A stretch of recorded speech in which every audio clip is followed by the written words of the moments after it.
Byron Watson here, also known as Coach Life Pro, reporting live from the Global Leadership Summit here at South Barrington, Illinois, hosted by Willow Creek Community Church.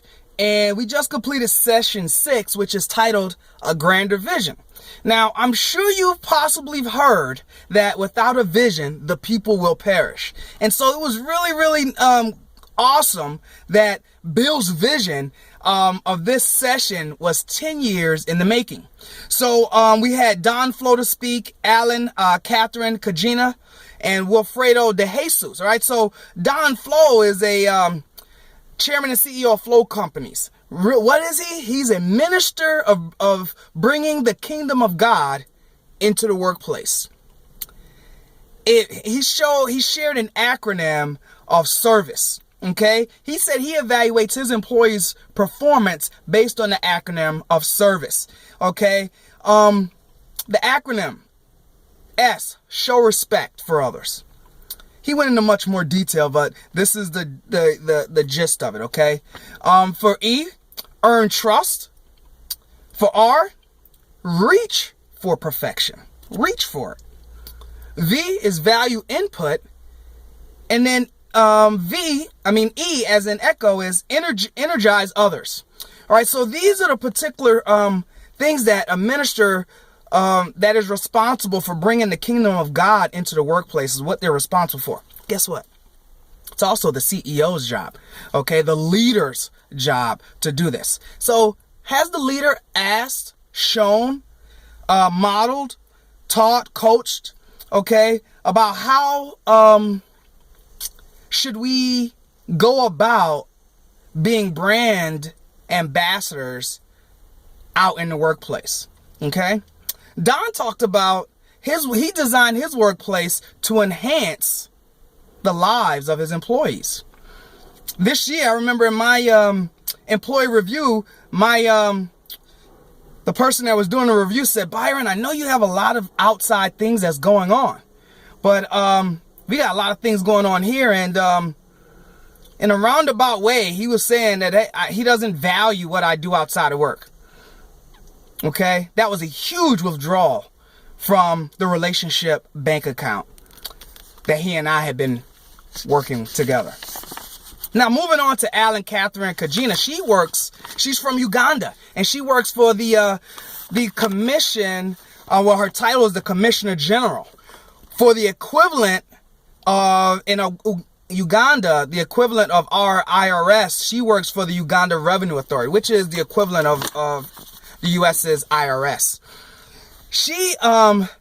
It was very interesting, the stats that she talked about, but she took the position of leading the reform, the Uganda Revenue. I'm trying to make sure I keep the Uganda Revenue Authority. And a person asked her when she was going to take the position, she said, every other person who had this position failed. Why do you think you can succeed?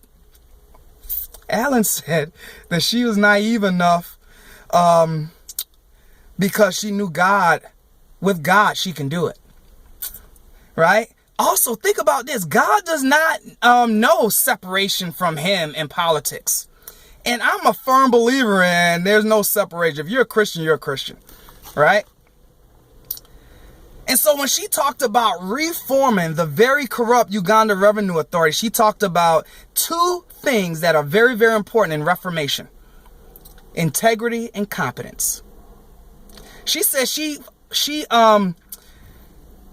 fired 500 employees and had them, they were reorganizing through this reform, this reformation. She reorganized the organization, and she fired 500 people and allowed them to apply for their jobs. And then she began building trust with her customers, and she asked the question, how do they want to be served? She was very upfront with front loading the service, and then after the service, she audited and measured on the back end. Tell you, it's awesome. This Global Leadership Summit is awesome. I'm very excited. And then Pastor Choco, Wilfredo De Jesus, so much that he talked about.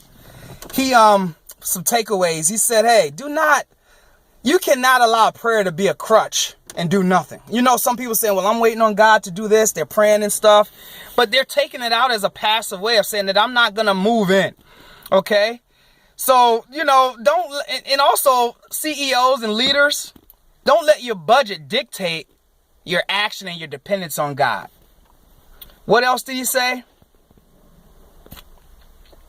He said, what is sacred to him is the message, delivering the message of God. The method of doing God's work is not sacred to him. And I believe that. What is sacred is the message, not the method. Just like yesterday, I think it was Jeffrey had mentioned, he said, you may question my decisions, but you won't question my intentions. Okay? Pastor Choco also said, fear is absence of faith. When God reveals something to you, it's time to take action and be responsible for it. He was talking about closing the gap, and the gap today is much wider. And he really touched back on a story that really got my life back in touch with God when I was in Tallahassee, Florida. He talked about the story of Nehemiah and how Nehemiah asked a question from a friend in Jerusalem. He said, how is Jerusalem? Nehemiah stood in the gap and took the responsibility of rebuilding the wall in Jerusalem. Pastor Choco explained 4 things that Nehemiah did. The first one was he prayed. He prayed for months from where he was. He prayed. He fasted. Second thing, he planned. He wrote his planning, his thoughts, his ideas on paper and prayed about those, right? Then he took action. He proceeded. Okay, and at this particular point, Pastor Choco talked about American football in the huddle, and he used the game clock. Okay, and talk about if the football team does not get the playoff within 25 seconds, there's going to be a delay of game, penalized. So he was using that to say, hey, once you have these particular things, take action, proceed, have a timeline on them, don't wait. He was saying how many pastors and lay people have been waiting for 5 years to take action on something. When you depend on God, just take the step. And then the fourth thing he talked about is when you're standing in the gap or you want to close a gap, be prepared that for opposition and you are going to have to persuade people. This is really awesome. This session 6, Grander Vision. I'm Byron Watson, also known as Coach Life Pro. And I'm saying, hey, what are you going to commit to succeeding to? Deciding is half the battle. Committing to that decision is the other half. So succeeding is there. God created you for greater things, for a huge purpose. Now go out and take action. Decide, commit, succeed. My name's Byron Watson, also known as Coach Life Pro. I've created Life Pro Benefits Group to add positive value to the lives of others so we can help you take those steps, encourage you, equip you to do God's work. Adding positive value to the lives of others. I'll talk to you later.